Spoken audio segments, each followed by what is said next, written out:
Hey, Mike. How's it going? Pretty good. Are you, Cory?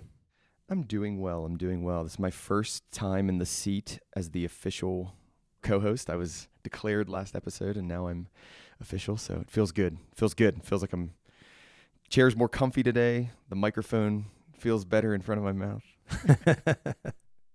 Yeah, well, I was sharing with you before we hit record, but I've gotten some great feedback from people who said that you're doing a good job. So it's not just me saying nice things because I want someone to talk to books about. Well, thank you for those of you who said nice things. I appreciate that. That's very good because you throw these things out there sometimes, and you hope somebody's getting value out of them. So I appreciate that. I got one for you, Mike. I didn't do the mind map today because I wasn't like I got down, I got my notes, and I said, okay, I'm going to organize these, and I'm going to get ready to think about how I want to talk about the book. And the mind map just didn't feel right, and I don't know why. It just didn't feel like the mechanism I wanted to go for. So I went with Notion, and I went through and I put those in there and organized them, and then I went back through again and highlighted them. And I don't want to go into like the details of whether I think it worked well or not right now. We could do that later, maybe. That'd be fun to do later. But what I'll tell you is, I think it's going to be as productive, or hopefully more productive than the mind map. So I might not be a mind map convert like I thought I was going to be a mind map convert. I'm a little sad, but understandable. This isn't a great book for a mind map anyways. I mean, I did it anyways. And yeah, we were chatting before, and I mentioned that I'm going to start actually creating these landing pages. I've done a few of them for people. So if you do want the notes for my notes from this book, I'll have a link in the show notes where you can download it. And I do share these in my newsletter now. So this has kind of become a thing. But yeah, this one in particular just didn't really jive with the mind map format as easily as some of the other books that we've read, which it's a book about learning. So I was kind of surprised by that. Yeah. Yeah, this we're jumping the gun here, but this book kind of surprised me on a couple of different levels. So I'm excited to talk to you about it. I'm excited to hear your opinion on it. So first thing we have to do is we have to follow up on action items. So Mike, are you willing to take us through your action items? Your first one was check out a Design Your Life workshop. You did that kind of, right? So what's your status on that? Any update? I've checked it out enough to know that I'm not interested. Okay, good. I've also checked it out enough to know that I should be doing stuff like this. Yes. Yes, I think you could very much do that. Like I told you before, I do a mini version of that. It's really, as I went through the book, it's very different than what they do there. But I do it for academics, so for faculty members who want to figure out how to combine research, teaching, and service. So yes, I would agree. Having done it and then seeing how they do it, you're fair game, and it's right there, teed up for you. You just need to knock it out of the park. Yeah, so that kind of relates to something. I think this is later on in my follow-up items. Maybe it wasn't an official one, but we talked last time about my brainstorming with the community. Oh yeah, that is one on here. Start planning my community. Yep. And you pressured me to have a landing page link ready by the time this one goes out. So that's still a work in progress, the landing page link. But I have been thinking a lot about the community, and these workshops. That's actually going to be a part of it. So they'll be, I'll do them like one off. You can sign up for them like a paid webinar sort of a thing. But I do plan to have a version of the community where you get access to all that kind of stuff built in. That's awesome. So I'm going to start doing these more regularly. I'm still trying to nail down the cadence, but I'm thinking one a quarter. And I've got a couple of topics kind of been thinking about. I think the place to start obviously is like, how do I take book notes? I've even done that presentation for other people as a paid workshop. Why would I not do it for myself? Especially since it's kind of evolved a little bit. I mean, it's largely the same. I still do the mind map and I have my own system, but every book we read, kind of changes or solidifies or causes me to change some minor things. So I guess I'll have the link to the community sign up page in the show notes here. But I'll share the one to the workshop as soon as it's ready. That's your second accountability mechanism, right? The first one was you had to talk about it today. The next one is you have to have it in the show notes for the time the show goes out. So yeah, exactly. So I got about a week to pull it all together. Good. In the middle of finishing up my practical PKM cohort. I mean, what could possibly go wrong? What could possibly go wrong? No. Okay, so next one you had was create engagement, energy, and flow mind maps. Were you able to do that? Yeah, although I didn't actually do it as individual mind maps. I did it as part of the same mind map. I just had 3 different branches. The last book, it was a little bit weird the way that they described mind mapping. And that actually was another topic that I was thinking about for a workshop. It's like mind mapping in general. I've made courses on that before. I use it all the time. I've got like thousands of mind maps in MindNote, not just the book notes. So, but yeah, I have like the different sections for engagement, energy, and flow.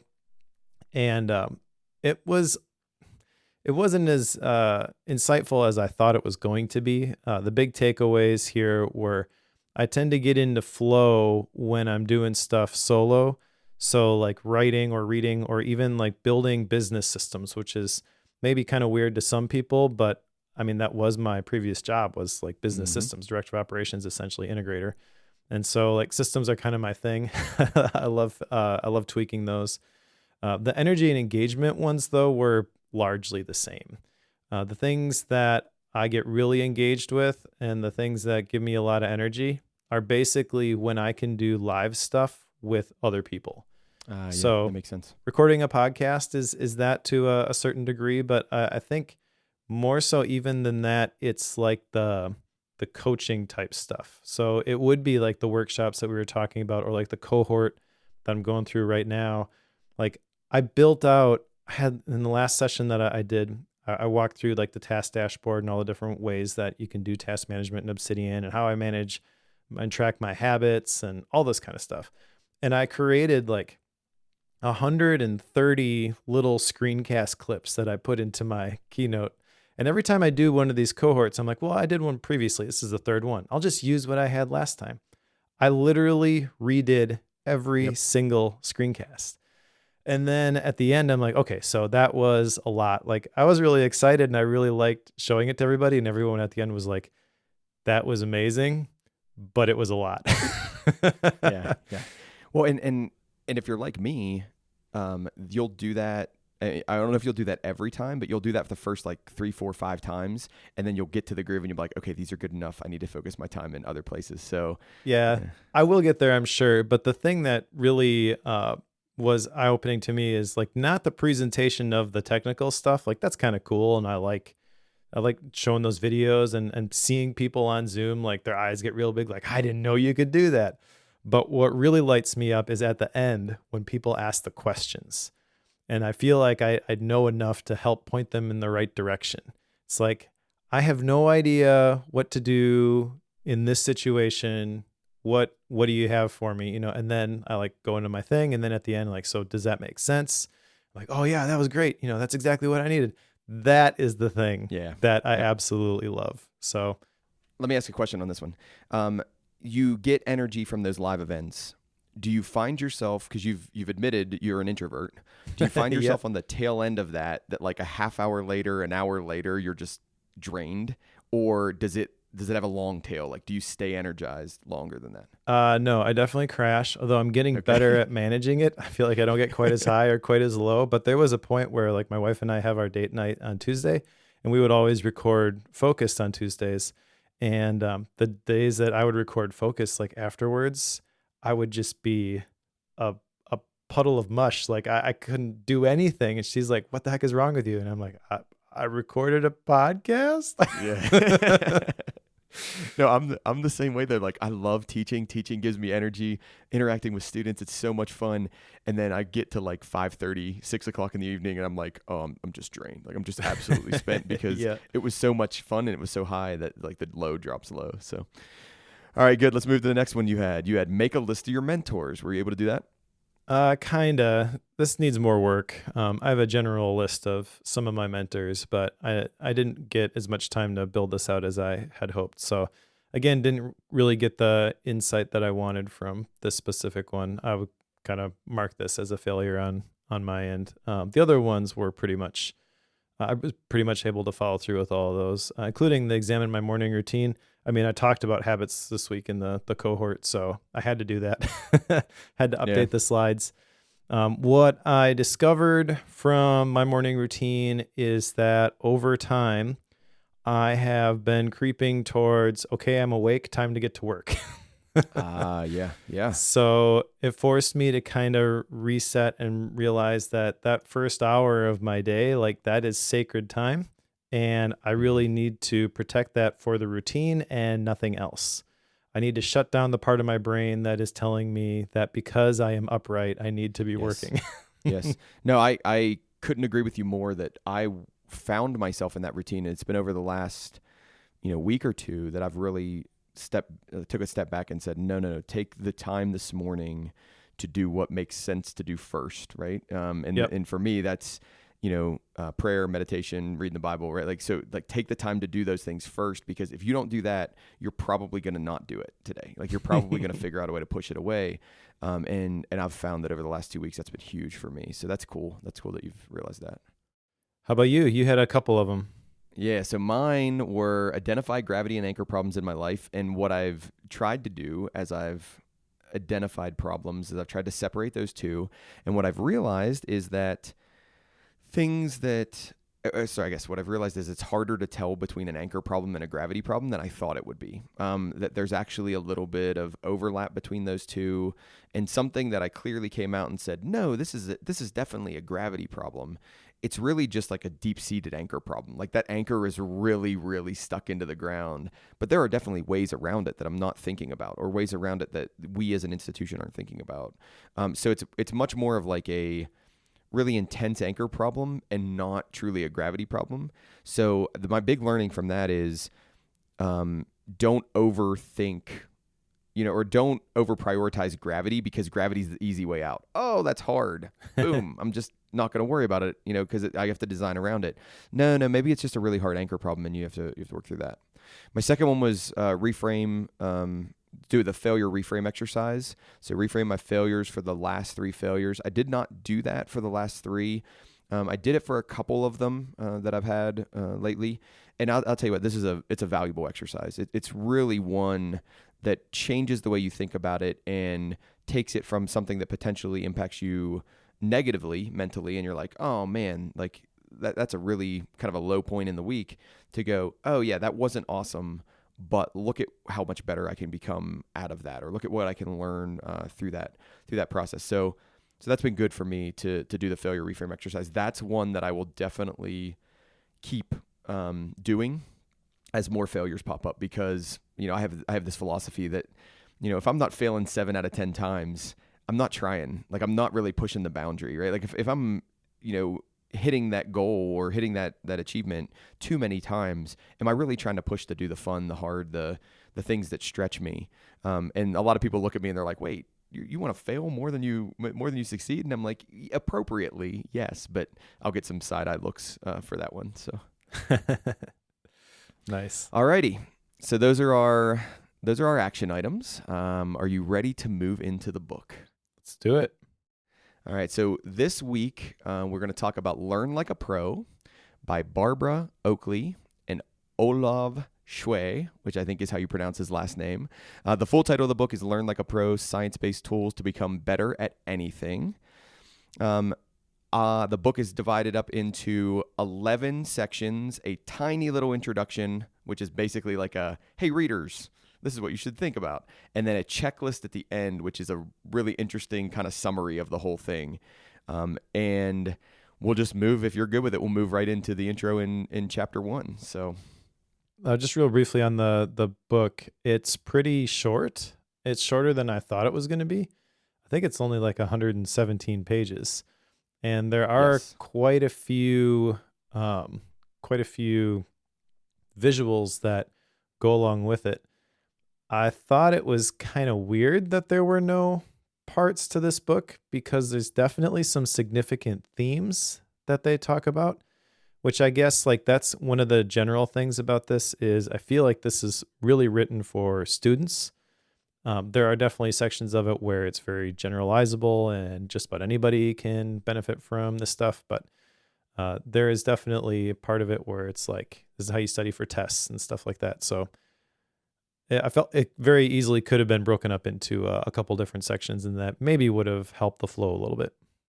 I would agree with that. I would agree that it's written to students, because I think if I had to guess, right, you always try to back up and say, well, how did this book generate? This book generated because Barbara Oakley went back to school to do engineering, and there were some things she had to learn through that process. And she was like, well, if I needed to learn this stuff, somebody else might need to learn this stuff. And then she did the research and kind of rolled it from there. So that's the best kind of books. Yeah, exactly. I would agree with you. So from the intro, or from the section's actually titled To Our Readers, they call out the fact that people would say, like, I'm terrible at, or I can't learn, or I can't do the thing. And what they wanted you to do is change your focus, or what they suggested is change your focus on, maybe you're just not doing it right. Like, maybe you're just approaching it from a perspective that doesn't make sense. And it's not that you can't learn that language, or you can't learn the program, or you can't learn these other things. It's just the way you're trying to do it isn't the most effective way. Now, the second one was basically, they say, this little book. So they acknowledge, and one of the things you called it out, that I had in the back of my head, the notes section of this book is like gigantic. I mean, it feels huge. There's notes for each chapter, and I was trying to figure out, and I didn't take enough time to actually do this, how the notes section differed from the bibliography section, but I didn't really dig into that. But basically, they call out that it's a short, concise book. It's meant to be a short, concise book, which would point me to as well that it's meant for students. It's meant for younger folks to get a quicker path through it.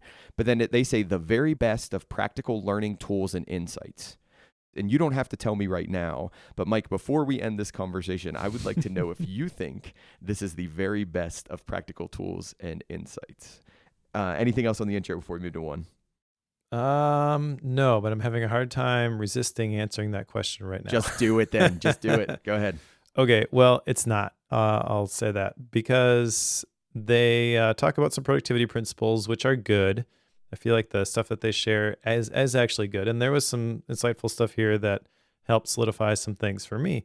However, I think that there's a whole big section that's missing, and maybe I just glanced over it, but we were talking about mind maps before. I feel like that is a topic where they didn't really even address it, and if they did, they certainly didn't go into any sort of depth about how it could be helpful. They mentioned concept maps. Yeah, they'd mentioned concept maps, but there's a whole lot more there, and it feels like a lot of the stuff that they're sharing is list-based, outline-based, and I forget the official terms, but there's different types of different ways that people think, and the outline view clicks with one type of people, the visual mapping kind of clicks with another type of person.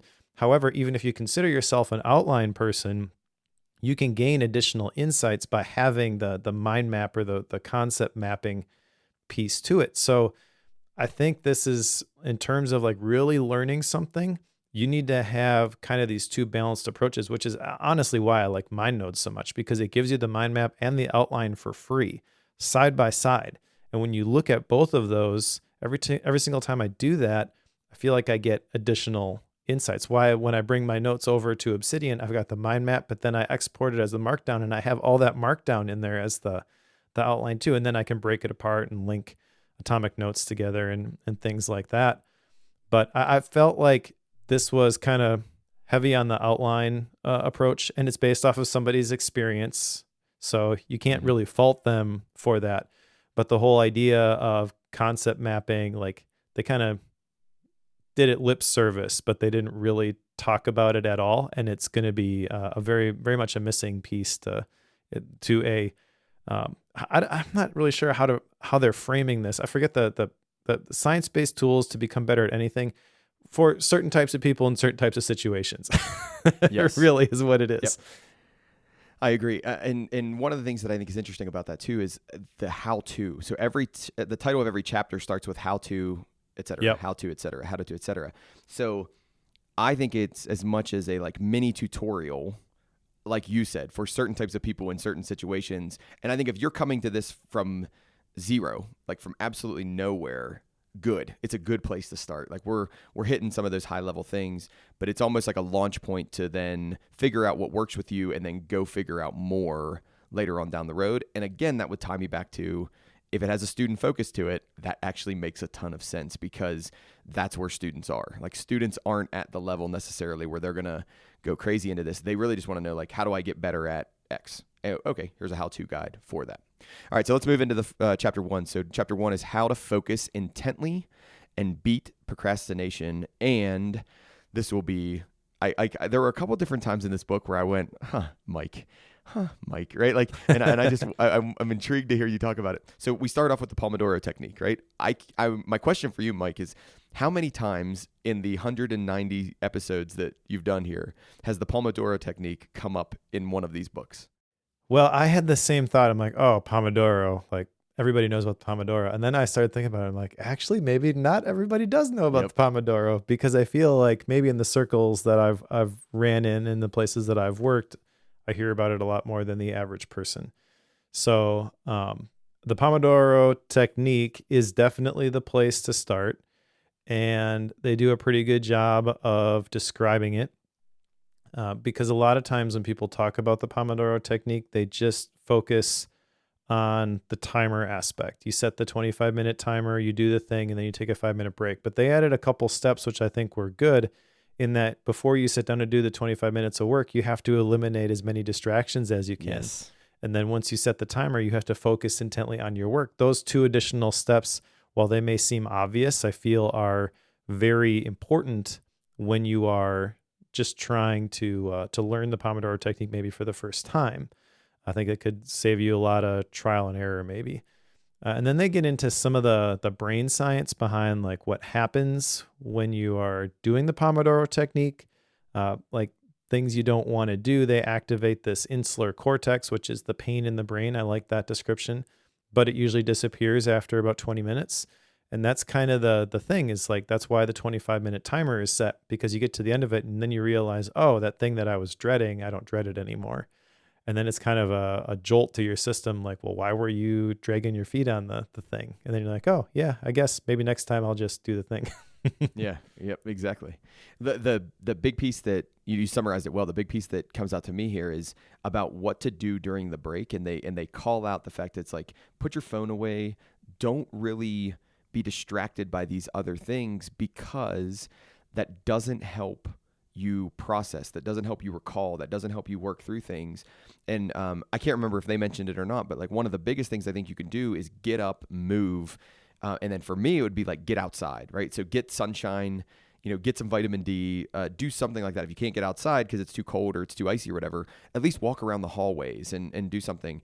The trick to that, though, is what I've found, is if you're in a social environment, sometimes you get pulled into that and your 5-minute break turns into a 20-minute break, and now your whole your whole system gets messed up. But I really like what they call out here is the fact that there are distinct times for distinct things, and I think that's a really valuable thing for the Pomodoro technique. At least it's been for me when I've tried to use it. Do you use it much? I don't. I have around my office somewhere, there was a Kickstarter for this Essington glass with the little like nanospheres that will go down. So it's like a really fancy, there it is on my bookshelf back there. A really fancy Pomodoro timer. And I did use that at first because when you flip it over, it creates that sound, and that becomes an auditory cue of it's time to get to work. However, I probably haven't run the Pomodoro technique in like 4 or 5 years. Yeah. And that is largely in part because I've developed my own system for like planning my day and things like that. And one of the things that I really believe and hammer on in like the cohorts and stuff is just because something's on your task list doesn't mean that you should necessarily do it. You got to be thinking about, is this actually important to me? Especially if you get out of the academic world where the things that you have to do are the assignments that are required for the class. And you get into a workplace setting and now you've got work email and people can just dump their trash on your lawn and walk away. You have to establish some barriers. So I think at that point, it's not how can I squeeze out as much as humanly possible with the energy that I have available? Like, who cares if you have energy? You're getting paid to work. You're going to show up and work. Yes, So exactly. it's really like a filtering that is going to produce the value for the organization of selecting the right activities, not, well, I have to do this thing, so how do I make myself do it? Yeah, I think for me, I don't use it anymore either. And a large part of it's because, and I don't know if you've said this somewhere, or if I've read this in a book somewhere, but it's like focus is a muscle, right? And the more you train the focus muscle, the more you can focus and the longer you can focus. And I started out having to do Pomodoro, and it worked really, really well. Now, I typically did a 55 5 or a 50-10, but it was because I was reading like long form articles and I was writing bigger things. But now it's to the point where if I throw the music on, I actually, they're going to talk about it later, these binaural beats. Mm-hmm. If I throw music like that on, I mean, I can just drop into focus mode and I don't need a timer anymore. Actually, I run the other side of the risk where it's like I get so into it that I lose track and I'm so focused in that time. Okay, so the next thing they hit here is be wary of multitasking. They call out a bunch of different things, that you have attention residue, so things are left over in your attention that you're not thinking about. This actually ties into something they talk about later, which is this diffuse learning, mm-hmm. or this diffuse way of thinking. They say frequently task switching increases susceptibility to distraction, more errors, slow work, makes writing worse, and diminishes learning. They have a bunch of those things. We can reduce our fixation on the task or our focus on the task. So they call out multitasking as a bad thing, which we've all heard that many, many times before. I like the fact that they go into earmuffs and they actually give you a brand of earmuffs, which I think is pretty hilarious here. And they do that throughout the book, where they'll actually give you specific apps or brands of things to try out, which I think is really good for a how-to book. But at the same time, it makes and tell me if I'm using this term right, it loses the evergreen nature of the content, because I might go look up some of these things and they don't exist anymore. And what do I do? Like, how do I, what do I do when that? So we then get to distraction-free environment, take frequent breaks, music and binaural beats, and then meditation and yoga. And the one I want to call out here is, I know you've gone into the meditation realm a little bit, right? You've started to think about, mindful meditation and things like that. But they actually say, we can't really draw confirmed conclusions. And they kind of just, boom, and it's real short, and then they call it out there. So that summarizes our chapter 1. Any thoughts on that? Just that the point about not using your phone during a break, I think, is really good. And the attention residue is a real thing. But again, that was not new to me. Mm-hmm.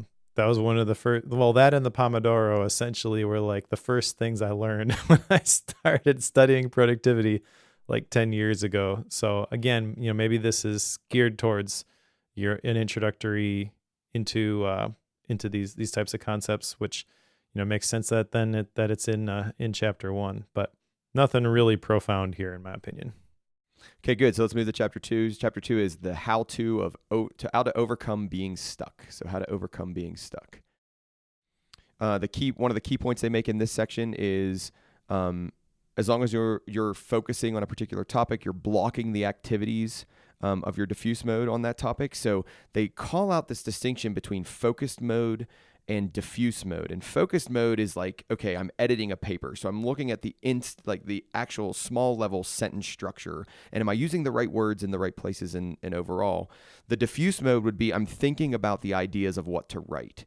And I would have never, this was an interesting finding for me, because I wouldn't have thought to call it focused mode and diffuse mode, but I do this. So this is the shower thoughts, right? Like, I start thinking about a thing, but then it just kind of stews in the back of my brain, and all of a sudden this idea pops up, or this new creative thing pops up, or walking to work, or driving the car, or doing something like that. And what I think one of the things that came out for me on this is me constantly having a podcast in my ear or an audiobook in my ear, is it messing with my diffuse mode? And I think it is, and I don't like that. But at the same time, I like listening to things. I like having people, speak into me. So I thought that was a really interesting point out of chapter 2. Well, I'm not sure that it's messing with your diffuse mode. I mean, I guess potentially. I don't really like the distinction here of the focus mode and the diffuse mode, by the way, because I feel like I've got a better model from when I read Hyperfocus by Chris Bailey. And full disclosure, I guess, Chris Bailey is a friend of mine at this point, but his book Hyperfocus talks about how there's the hyperfocus side where we're so zeroed in on this is what we're doing. And then there's the scatter focus side is how he describes it. And I feel like that scatter focus is a much better definition than the diffuse mode. Like that makes more sense to me. Like, oh, I'm not focusing on one thing, so my focus is scattered. Yeah, that clicks. Whereas like diffuse is like, well, what the heck does that mean? Are we talking about camera gear? What sort of lens are you using there, bro? Yeah, exactly. That makes sense. So scatter mind. Yeah. So, and Chris talks about how you have to kind of intentionally go back and forth between these different modes. And Chris is a really smart dude. He gave a TED Talk at one point, and the description I remember from the TED Talk is like, Chris Bailey, the most productive man you'd ever hope to meet. And he kind of like, he's a really humble dude. So every time I see him, like, oh, hey, there's the most productive man you never hope to meet. And he's like, knock it off. Yeah, that's funny. But I do think that like he knows his stuff. And so he talks about how with hyperfocus, you can't do that for extremely long. I mean, some of the same concepts that they're talking about in this book, but if you're going to like, if you want to go deeper on this topic, go read Hyperfocus. It's a really good book. And it describes, I think, more practically how you can do this sort of thing. So like one of the things that Chris talks about in that book is he's got a whole chapter on collecting dots and how there are certain dots that are really useful, but they're not that entertaining. And there's like this spectrum, you know, there's useful, there's balanced, there's entertaining, and then there's like the trashy stuff that's like that's never going to be useful. I feel like with podcasts, maybe that's higher entertainment, not quite as useful.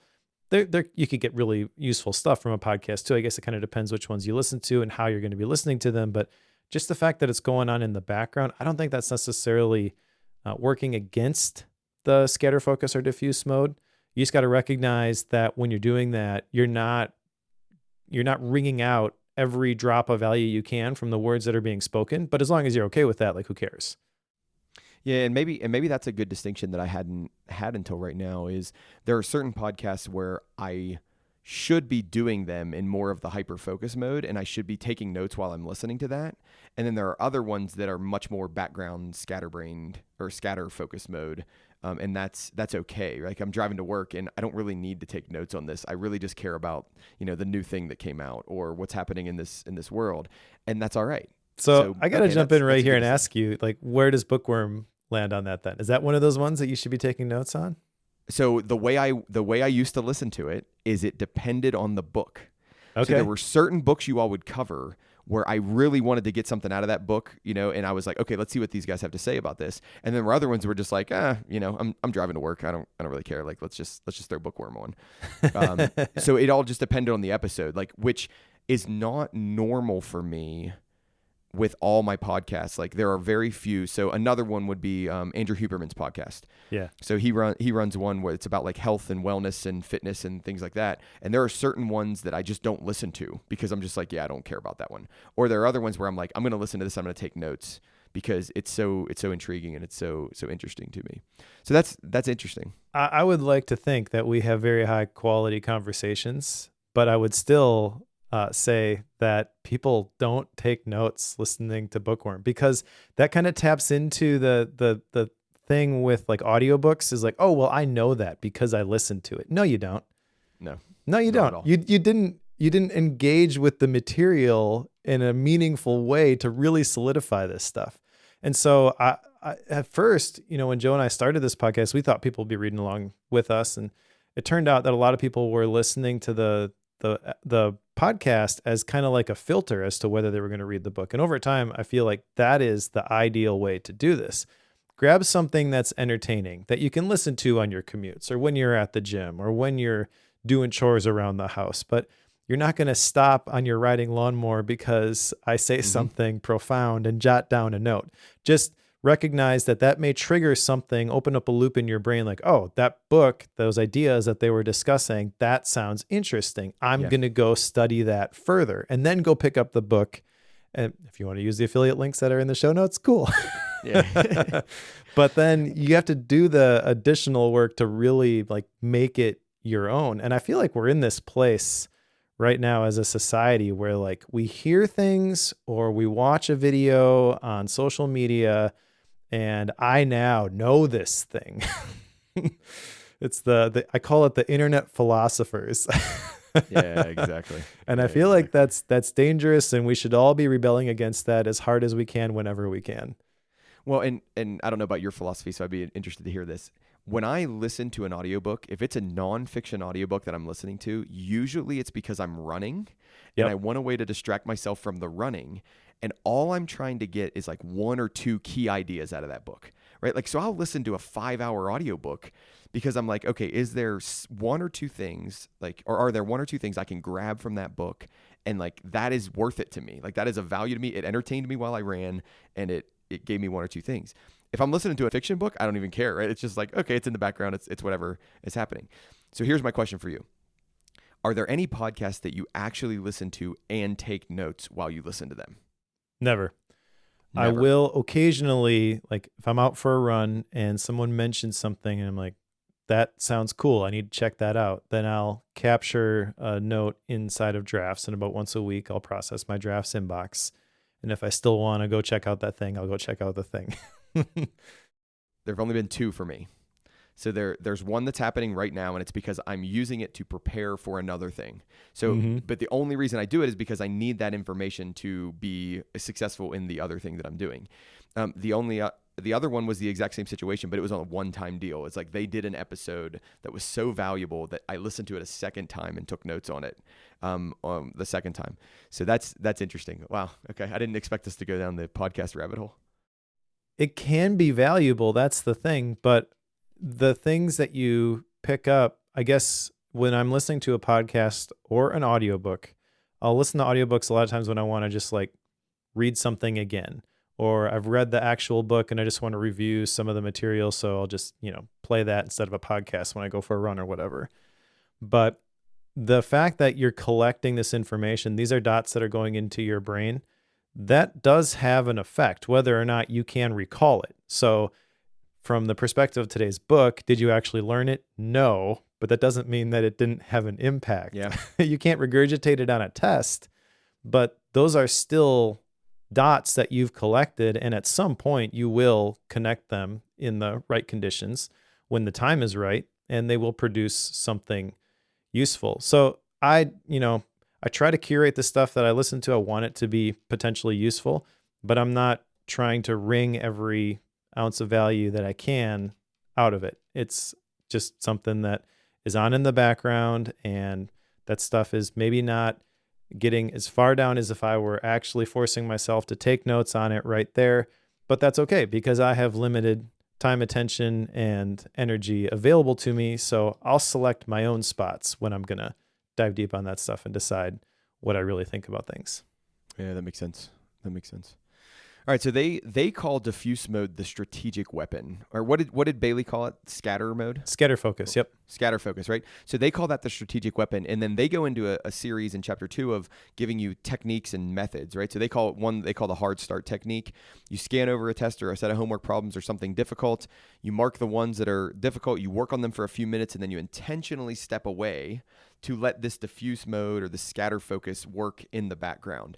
Now, I advise this for my students on tests as well, but mine is purely based on timing. It has nothing to do with, focus mode and diffuse mode. It's more a matter of students will burn 45 minutes on one problem, and there's a 10-problem test, and I'm like, you can't do that. Like you're missing all these other points because you didn't get a chance to try. But then they also talk about diffuse mode in writing first drafts. They talk about using coffee shop or background noise or different places that'll like help pull you out of focus mode and into diffuse mode. The one that I like, and then I'm ready to go on. The one that I like is the Write or Die app that they recommend. I've actually used apps like this before, where you set a timer or you set a word limit in an amount of time, and if you don't hit that number of words, it erases all of your writing. Now, this works for me on a bunch of different levels because one, it's motivating. It's like I don't want to lose all that work that I did. But two, it was taught to me a long, long time ago that writing is thinking. So the reason why I like things like that is because it forces me to think about a thing, and it forces me to think about it more than just like in the background of my brain, but I'm actually trying to type it as well, and I think about it more deeply. And then even if I do get to the situation where it wipes everything away, I've thought about it once really, really hard. So I like that they called out that app. I like that they threw that app out there.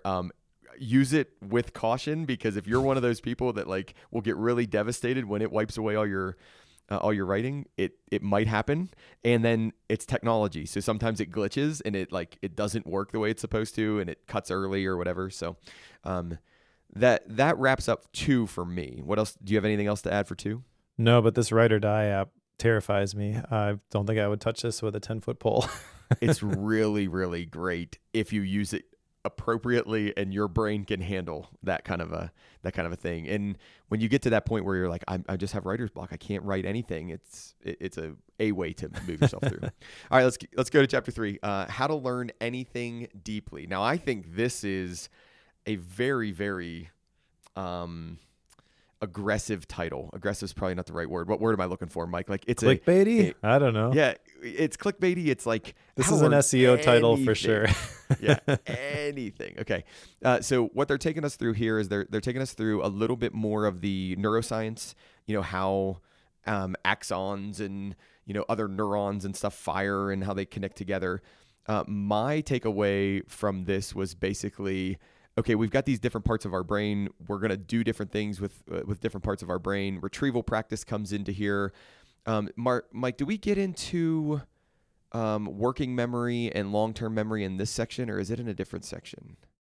I don't think it's in this one, at least not in my notes. No, it's in 4. Okay, so we're leading up to working memory and long-term memory. So we're trying to make these links. We're trying to do different things.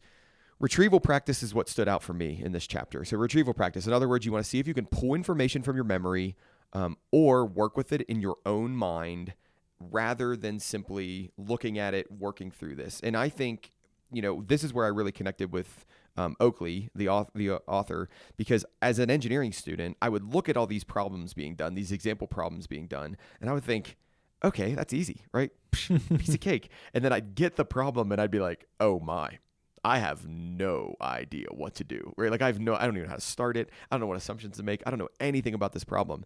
And this is where that retrieval practice comes in, where you kind of make it your own. And you say, okay, why did they do that in the problem? Why did they do that in the problem? Why did they do that in the problem? And you're really connecting the dots here, and you're retrieving other things from other parts of your brain, which then makes those links stronger and makes those connections stronger. And honestly, if you want to learn anything, right? This is where I don't think the title is completely clickbaity.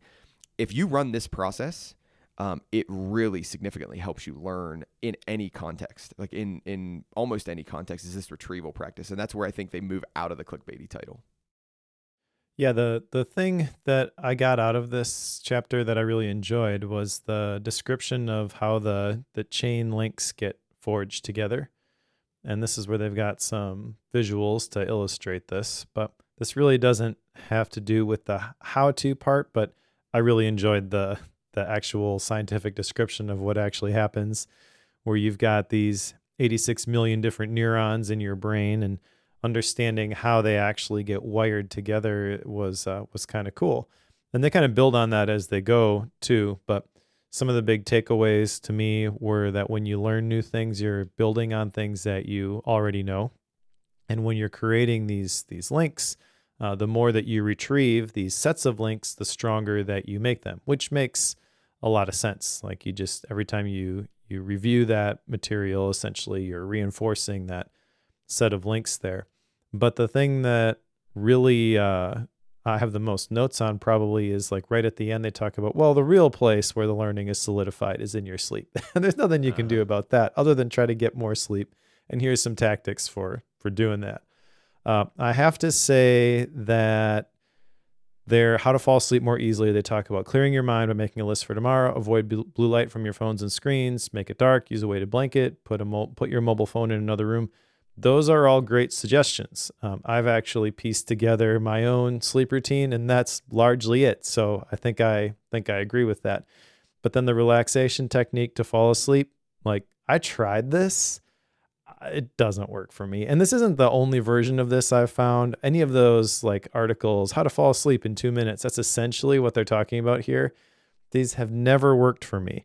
And just a little bit of a background on the sleep thing. Like I was diagnosed with epilepsy when I was 18 years old. So sleep is really important for me. I track my sleep using 3 different apps every single night.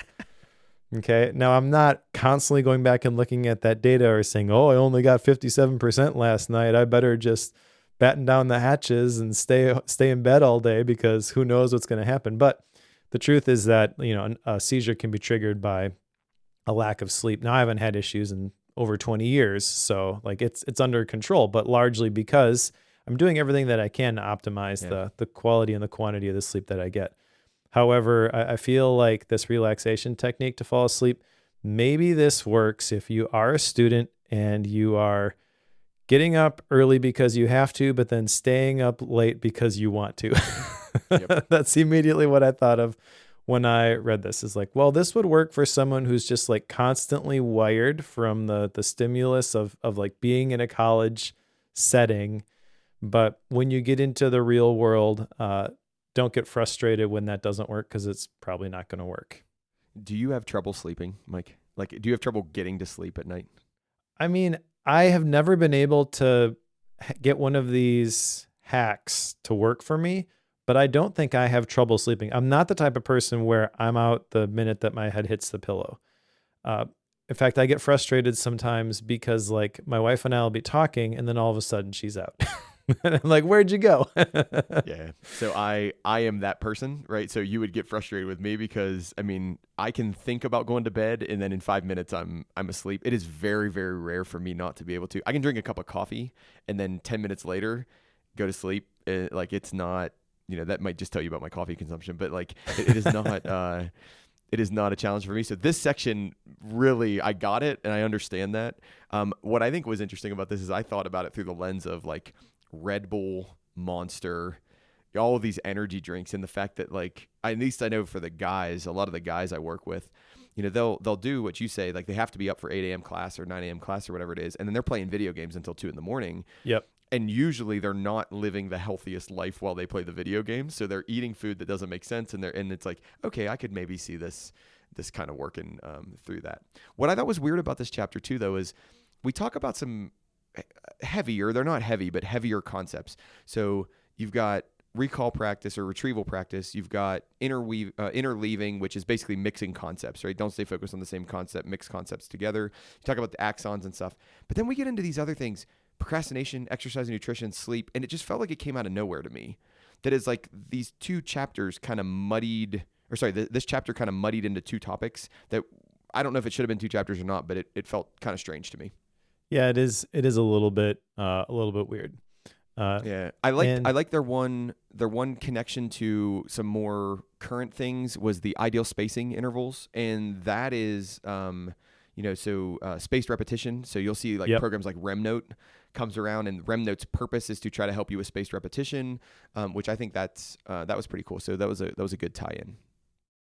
Yeah, there's I know you use Obsidian, I do too. There's different plugins and things that you can do that sort of thing with those apps, and that's the value of something like Readwise, in my opinion. I don't use Readwise for book notes, but they do have like the spaced repetition stuff. So there is something to be said for that.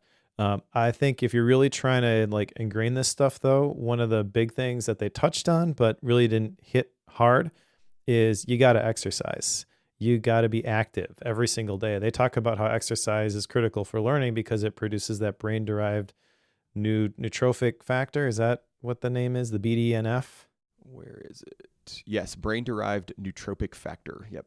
Yeah, and then what that does is that actually promotes the dendrite spine production. So we kind of glanced over this, but like the way that the neurons wire together is they have these spines at the end of the little octopus arms. And when you exercise those spines, the prickly parts that allow the things to latch together and create the links, like there's more that there's more of those spines that get produced. They're more effective. So if you have more of those spines in there, they're stickier essentially. The links get forged a little bit less less actively. Like you don't have to work as hard in order for those things to click. All right, ready to move to 4? Let's do it. So how to maximize working memory and take better notes. Now, this is another one of those sections where I thought Mike is going to have lots of opinions on this because it said take better notes. So I was like, I wonder what he's going to say here. So let me give you the overview on it, and then we can dive in. So one of the key points here is that the brain has 2 separate types of memory. So you've got working memory, and for those of you who like computer analogies or metaphors, because that's another part of this book they talk about, right? This is the RAM. This is the memory that's quick accessed, and it's happening all the time. And then you have your long-term memory, and your long-term memory is your hard drive, and that's where you store things permanently to keep them around longer term. So they say true learning only takes place when things are moved from working memory to your actual long-term memory. So we're going to move from working memory to long-term memory. So then they start talking about the attentional octopus, right? So you brought the octopus in, and I thought this was actually pretty clever in terms of the attentional octopus. And they say that it's got slippery arms. When our working memory situation, the octopus is holding things and it's things, but things are slipping around and they're moving all around, and it might get stored, it might not get stored. And then at some point, that's going to shift over, and like we're actually going to move that into a place where it's not into that slippery phase. And I may have messed up the back end of that analogy. But then they give ideas to basically help make the best use of working memory, and they've give a couple different ideas there. And then they give ways to actually work into long-term memory as well. So some of those are simplify the material down, break it into chunks, focus on the fundamentals, translate into more understandable terms, make task lists, put something on paper, and then they transition into the taking notes section. So you're seeing a little bit of a theme here in terms of the way the chapters are laid out, to where they'll talk about these sciencey concepts, and then they roll it into a how-to and a more practical guide. And sometimes I think it works better than others. Their key here is that notes are a big part of helping you move it into long-term memory, which for the most part I agree with. Right? When I go from just thinking about it to writing it down, the writing it down and whether I ever go back to that again is less relevant than the fact that it makes it more permanent in my brain. Yeah. So what constitutes knowing something is the follow-up question I've got here, because again, these are academics and we're trying to recall information to spit it back on a test, which is a valid form of doing something with the information. But I feel like once you get out of the academic setting, that has limited value. I was a really good test taker. A lot of the stuff that they were talking about, like the tactics and like breaking down the different questions and things, I naturally did that, but I didn't ever have like a formal training or like the process. This is how you do it. It's just like, well, that's how you take a test. That makes sense. Yeah. In fact, I was so good at taking tests that on the ACT, I think I ended up getting like a 30, and I got like a 32 in the science section. Had nothing to do with my ability to learn science. It was my ability to take a test. So I'm like, oh, I'm really good at science. Well, I've kind of always wanted to be a chiropractor. I'll go to college for biology. And I just absolutely, like, I worked my butt off. There was one test specifically, like I spent the entire Thanksgiving break in the lab, like fell asleep during the study, like in the lab on like the Friday or Saturday night. My professor comes in, he's like, oh, I'm so proud of you. You're going to do awesome in this test. I failed the test. Like I just could not hack it when it came to biology. And that was kind of like a false indicator of like, hey, you might be really good at this thing, because I could figure out naturally how to take the tests. So fast forward, a lot of the stuff that I do now in terms of being a creator, that's a totally different application of information.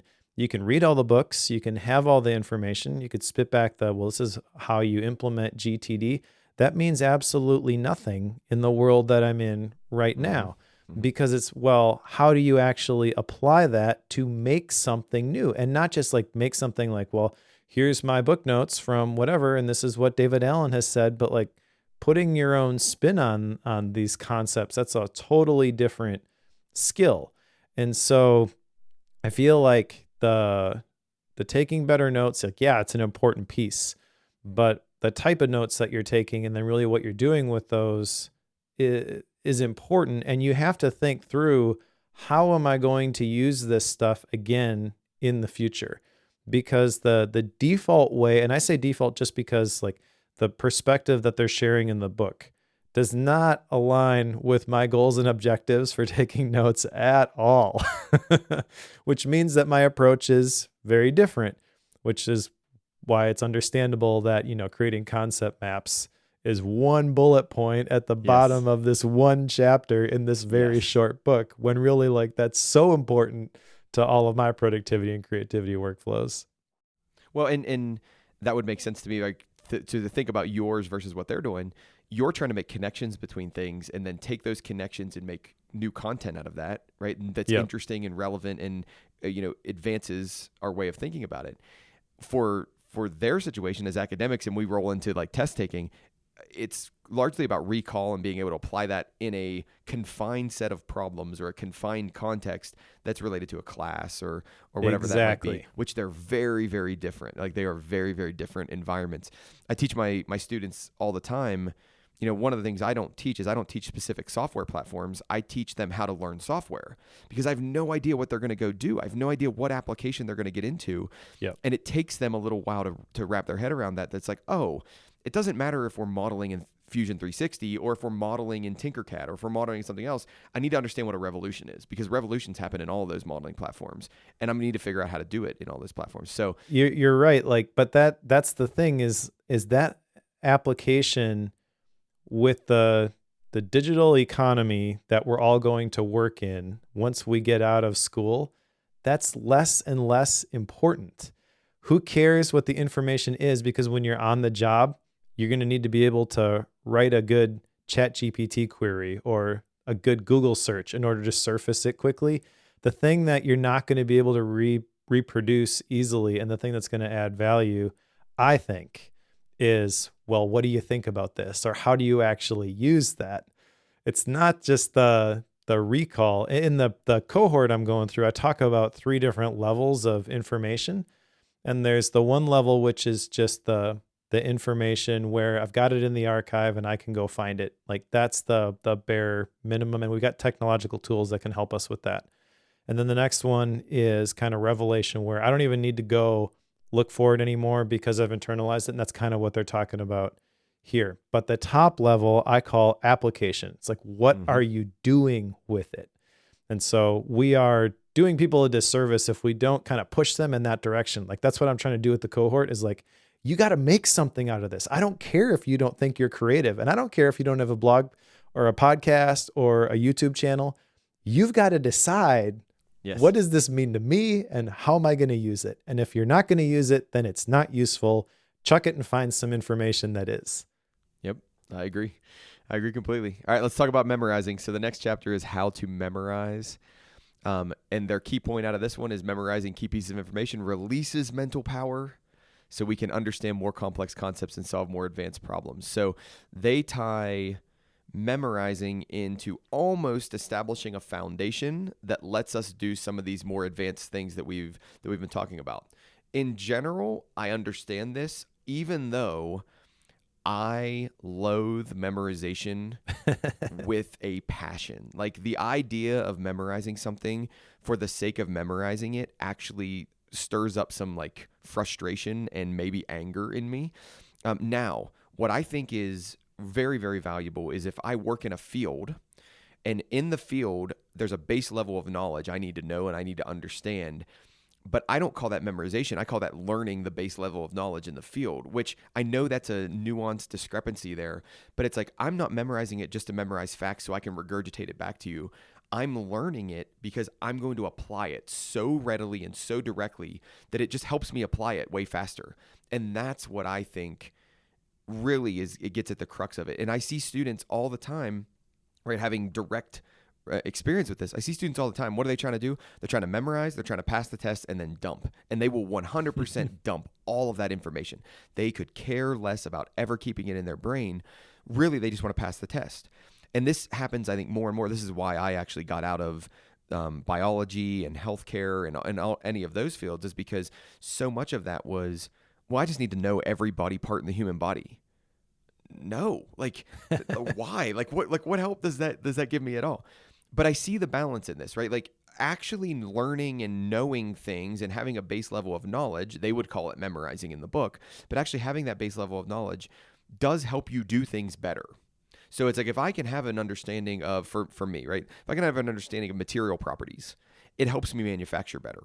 I need to essentially memorize those material properties because it helps me manufacture better. It helps me design better.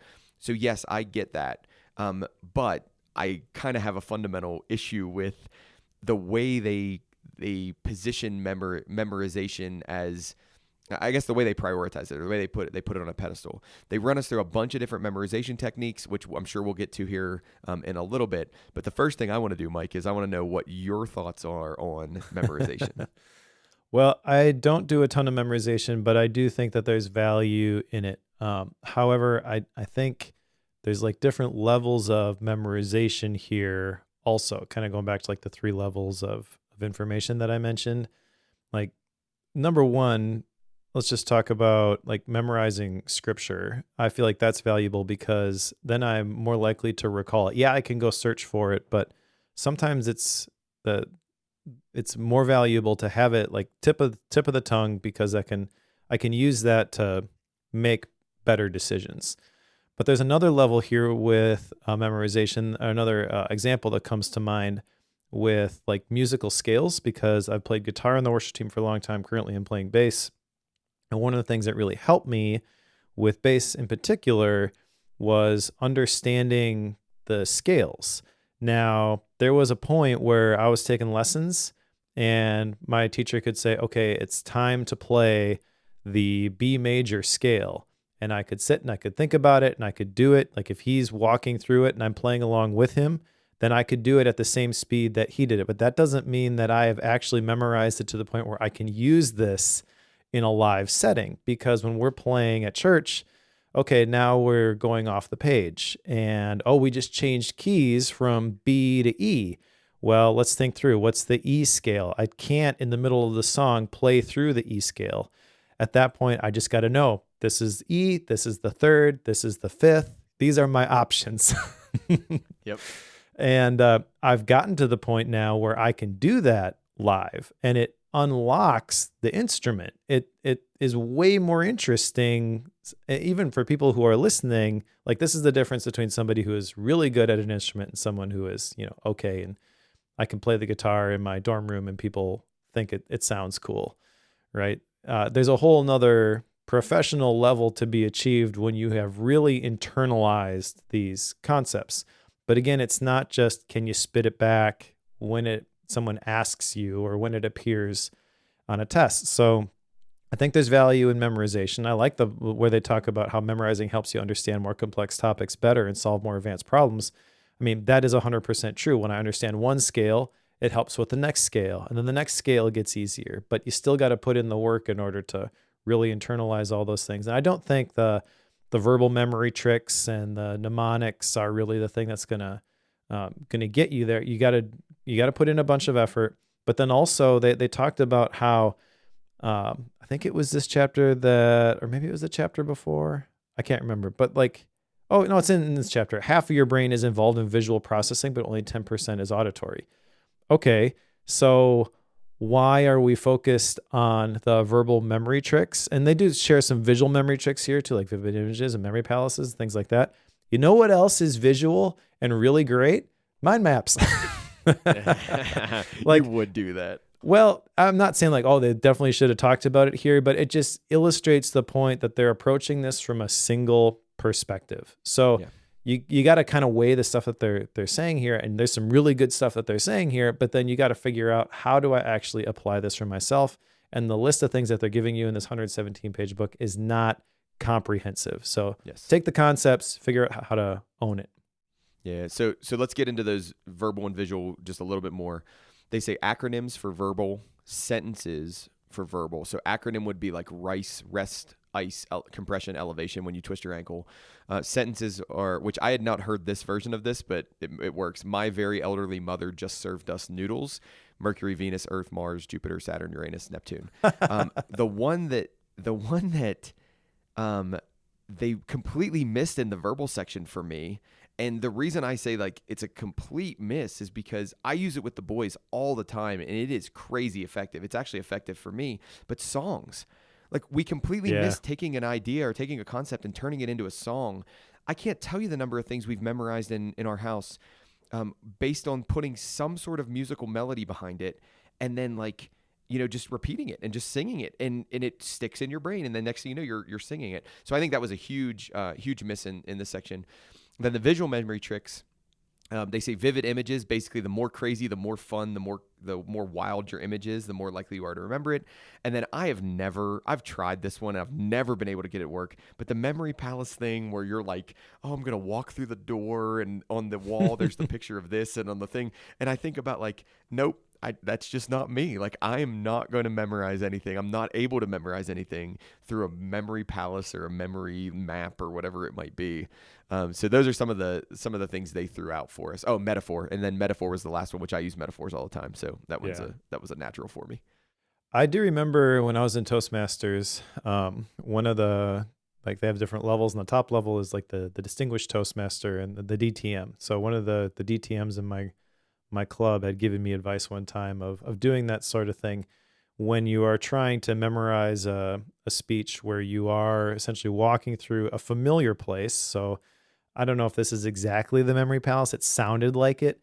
It's one of the things I jotted down, though, was like you're going through and, okay, so this part of my speech is representative of this part of my house. And as I'm walking through the front door, then I go to the next piece. I did find that helpful, but also that's my traditional approach to this was I'm going to write out the speech word for word. I'm going to memorize the whole thing. And that's why when I got into the competition, I got up on the stage and I blanked out and like, oh man, this is really hard. I got to prove to myself that I can do this. So entered the next, contest that I could. And that was the humorous speech contest. I think I told this story before. So I did it, mission accomplished, but I ended up I kept advancing until the finals, which was the whole state of Wisconsin and then Upper Michigan, where I lost to a professional comedian. So I didn't feel too bad about that. But that was a helpful tool that I used when I was going through all those different performances. So I think maybe if the stakes are higher, it can be helpful. Yeah. When it comes to those type of things, I'm much more improv than I am memory palace. Yeah, you're one of the table topics guys. Yeah, let's just improv our way through this. Okay, so let's move to 6. We're gonna gain intuition and think fast. So how to gain intuition and think fast. In this section, they call out declarative learning and procedural learning. So declarative learning would be tied to working memory, and it's basically those situations where you're really just trying to learn the way I saw it as a specific thing. You're not really trying to learn the connections, right? So I'm declaring that I want to learn this topic or this concept, right? And you're trying to get that piece of information. When you get the procedural, now you're thinking about like the links and trying to connect that to long-term memory, and how does that tie into these other things. So I guess maybe, and Mike, you can tell me if you think this is a wrong analogy. My declarative would be making my atomic note, and my procedural would be connecting those atomic notes to write a blog post or write an article or whatever that might be. Like that might be a way that I could think about declarative learning and procedural learning. Would you agree with that? Maybe. I think you're probably right, but I think that's not the best example of the procedural learning. Okay. Because they talked about, and I used to play tennis in college, so they talked about learning to serve. And the serve, if you really like break it down into the component parts, it's a very complicated motion. And almost everyone that I've tried, because I did tennis instruction and coaching for a while too. Everyone I've tried to like teach to learn to serve, you have to like break down the individual pieces and walk them through at once, and then basically say, okay, now just do it. Like forget everything I just told you and do it. And what they're talking about with the procedural learning systems is that's where you learn by doing, and you do it enough, and then it just kind of gets ingrained and you don't have to think about it anymore. So I think with like the notes and the creating the links, you never really are going to get to that level of procedural learning where it just becomes something that you do. And then also I think related to this, but not discussed in this book, is the whole idea of like the visual rehearsal that we talked about a little bit in Feel Good Productivity, the mental modeling. There's an aspect of like the procedural learning system where you could just watch video of the right way to do things without actually having to practice it yourself, and that gets translated, that gets applied, and then you've watched it enough that you can do it without all the step by step. This is how you do these sorts of things. In fact, some people learn better that way. My brother was kind of this way. He would. I was the oldest in a family of 3 boys. My younger brother was 4 years younger than me, and then my youngest was 4 years younger than him. So my youngest brother was watching us play sports since he was really little. And by the time he actually got to play, he just knew how to do it. And he was the best soccer player out of anybody because it seems so natural to him. And it wasn't that he was this phenomenal athlete. It was just that he had practiced this over and over and over again. He ended up working with a coach who really leaned on this concept too, of like watching the right video. You videotape yourself doing something the right way, and you're trying to like change a stroke or something, and then you watch that video over and over and over and over and over and over and over again. And then the next time that you go to play, it's automatic. Like, what happened there? I don't know. My brain just created this image of this is the way that we do the thing. And then it did the thing without me having to think about it. Yeah. Well, and I like the way they tie into that too, because you said it without saying the word they use. They use the black box metaphor, which, yes, I mean, it very much is that. I had never thought about it from a kids learning things from other kids standpoint, but that makes a ton of sense to me too, where procedural learning is like, oh, I watched somebody do it so much that I just kind of know how to do it because I learned through their experience and I learned through what worked and what didn't. The thing this tied to me with they talk about using both systems later on in the chapter, and that the step by step is the declarative, and then the procedural is the more intuitive, picking out patterns. And what I got to thinking about was like, the cliche 10,000 hours gets you to mastery. Well, what are you doing there? Like, you knew the process way, way earlier. You knew the procedure way, way earlier, but then you just had to do, and you had to figure it out, and you had to intuit your way through. And if you do that enough, you get to mastery, and that's that 10,000 hours, so that you're building that procedural system. So I actually like this chapter. I thought this chapter clarified these 2 points pretty well and brought in something new that I hadn't thought about before. So agreed. I was a fan of this chapter. Me too. All right, so let's go to 7. So 7 is how to exert self-discipline even when you don't have any. So self-discipline, they call it out. One of the things I liked is they called it out as a limited resource. That it's something you can run out of, if you will. They say the best first strategy is basically just try to limit the amount that you need it, right? So it's like, don't try to like have more, don't try to get more, just try to limit the amount that you draw on that self-discipline. And I don't remember the definition or the distinction between the two. So Mike, if you could help us out on that. Like, I'm thinking here, willpower would be the same way, right? Like, okay, my willpower is limited in terms of the gas tank, right? There's only so much in there. So therefore, if I can just get into situations where I don't need the willpower, don't buy the chips, don't buy the ice cream, whatever it might be, that's a much easier way than trying to say like, no, I'm going to resist that every time I walk past it, going through the kitchen. Then they tie into something that we've tied into before on Bookworm in my short time being a co-host on here is Gollwitzer's research. Where Gollwitzer says, hey, you're much more likely to do something if you have a plan, you decide when, where, and how you're going to do these things. I thought this was a good section. I thought it was a little more concise section in terms of they hit the point well, and then they were able to get out. So I was pretty pleased with this chapter. Yeah, this may be my favorite chapter in the whole book, to be honest. Partially because of the statistic that they shared about Theodore Roosevelt. Do you remember how many books he read? I don't remember 150,000 for some reason is coming into my brain, but I don't know if I'm right. Well, I don't know the total number, but I do remember the cadence where even when he was president, he was reading a book a day. Yeah, that's crazy. That's awesome. Something to aspire to, I guess. Well, when they're tying at the very end, which is like, why did he do it? He loved to read, right? There's really, he just loved to do it. So, yeah, well, so that is kind of the reason they used Theodore Roosevelt in the first place was he's kind of the poster child for self-discipline And they tell a little bit of his story, how he was this sickly little kid and he just disciplined himself to the point where he was able to overcome a bunch of that. And basically, anytime that he was told he couldn't do something, he's like, I'm going to figure out a way to do it.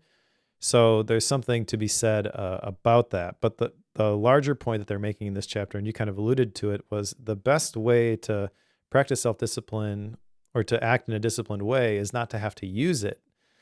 And design your environment, essentially, they didn't say it that way, but design your environment in a way that you don't have to exercise that discipline or activate the willpower all the time. And that's a really powerful concept. I don't think they did it justice here. And now I've read like entire books on this. There's a whole big section in The Extended Mind by Annie Murphy Paul, which is really, really good on this. And I think that is, if you're going to try to practice one thing from this, that's the takeaway, is consider your environment, consider the choices that it is kind of encouraging you to make, and then figure out how you can tweak your environment so that you make the types of decisions that you want to follow through on. And they also talk about habits in here and how habits are kind of mental autopilot, but applying the habits idea to the environmental design. There's another great book that we've covered for Bookworm called Tiny Habits, which speaks directly to that. So everyone's kind of read Atomic Habits. That's the big popular one that's been on the New York Times bestseller list forever. But the basis of James Clear's book is the research done by a guy named B.J. Fogg, who is the person who wrote Tiny Habits. And so there's lots of visuals in there, which are great.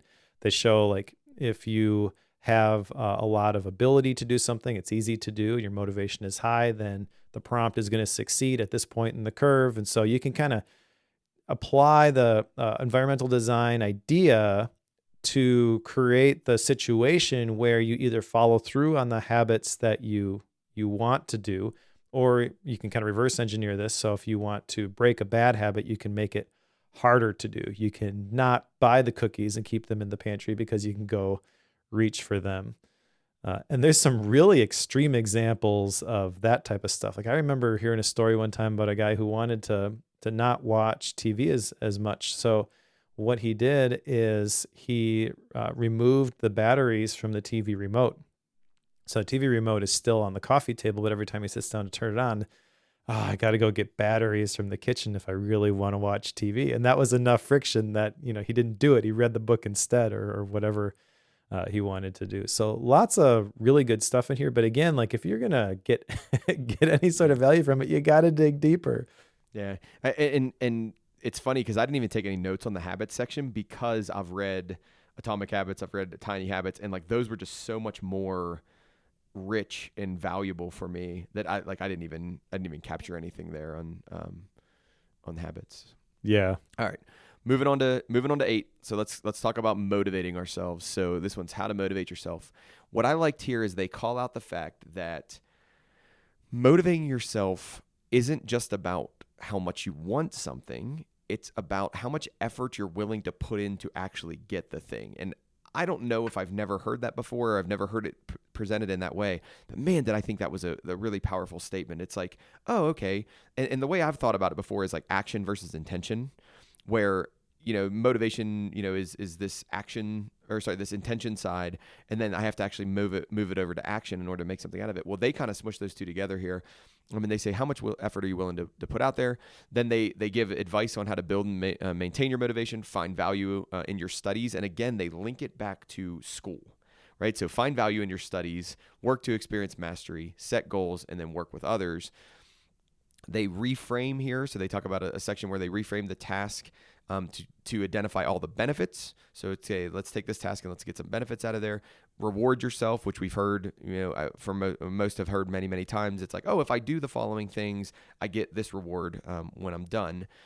I liked the mastery connection here, where I agree with them that like, if you can demonstrate to yourself that you're growing and you're learning and you're developing mastery, you are able to kind of see yourself moving forward, and then that motivation will encourage. And it's kind of like that snowball rolling down the hill. Consider setbacks as opportunities to learn and grow. We saw that, like that was one of my action items from last time, was reframe those setbacks or those failures into what they mean. or what they might mean in terms of opportunities to grow. Goals, they broke them down into long-term, milestone, and process goals, and then they hit SMART and they hit SMART, which I immediately went to Ali Abdaal's NICE goals, which I like a lot better than SMART goals, and called those two things out there. So that's the high level of the chapter overall. I thought it was pretty good. Probably the weakest section for me was the way they discussed the goals, long-term, milestone, and progress. Not that it was bad, but it was just a matter of, I thought it was a very simple and high-level way to talk about goals. And again, for this context, it's probably good, but for folks who have thought about it more, I just didn't think it was deep enough.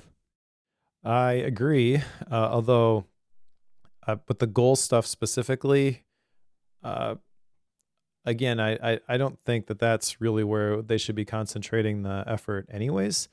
I do like the emphasis on motivation. A while back, I had this inkling that motivation is more important than willpower, because you hear the stories of these tiny little moms, their kid gets caught under the car and they're able to like lift the car off the kid. How does that happen? It's not willpower. At that point, you are motivated to do the thing, so you do the thing. And it may have actually been impossible if you had sat and thought about it, but the motivation was high enough. So obviously you don't want to be in that constant state of fight versus flight, but if we could really figure out how to manage our motivation, like we could probably do a lot more, going all the way back to like the procrastination stuff at the very beginning.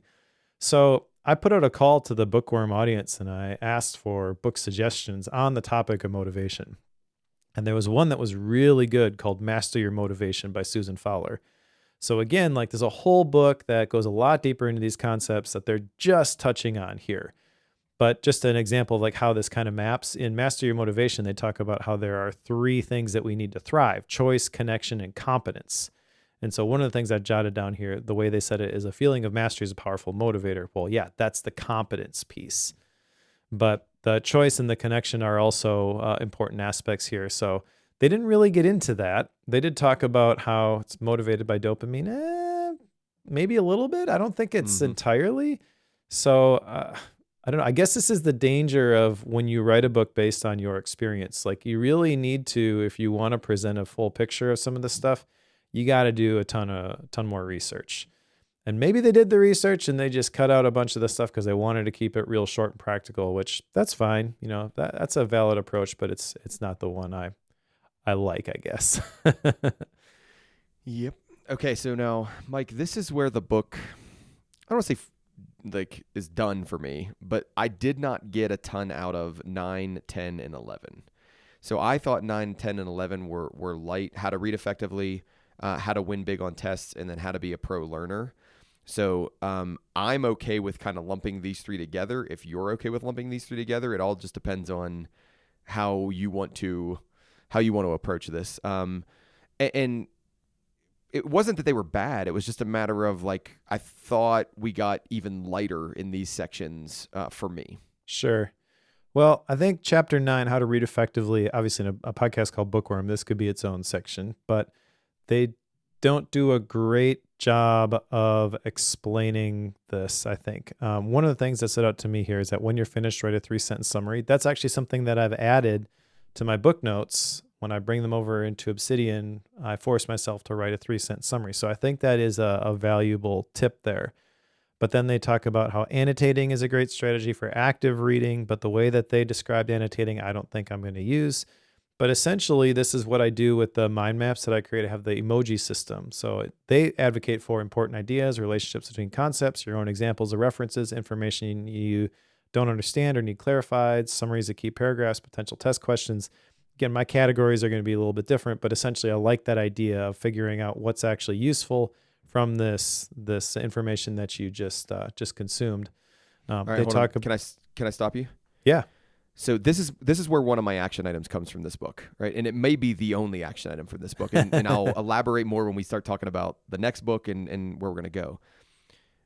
How should I annotate? So I'm gonna read this next book, and I'm going to intentionally not highlight. Typically, I'm a highlighter, which they told me in this chapter I'm passive and essentially doing a terrible job.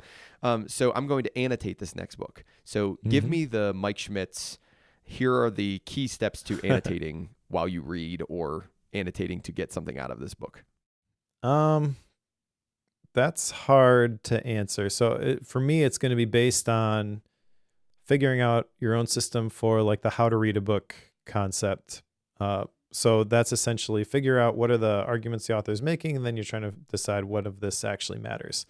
But I do agree that just highlighting things, regardless of how much progressive summarization you do, sorry, Tiago, is a passive exercise. So really what I try to do when I do my mind map notes is instead of just jotting down, these are the key ideas so I can spit them back when we have a conversation on Bookworm, I'm forcing myself to kind of think through, like, do I agree with that? What do I like about this? What do I not like about that?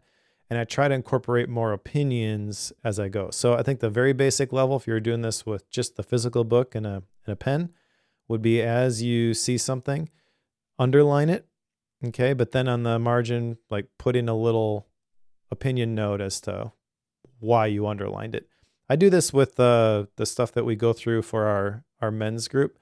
I've got a discipleship group that we go through the Ed Cole material. And so I've gone through these books maybe 10, 11, 12 times. There's like 12 books altogether, and we just keep going through them over and over and over again. But every time I go through them, I get something new.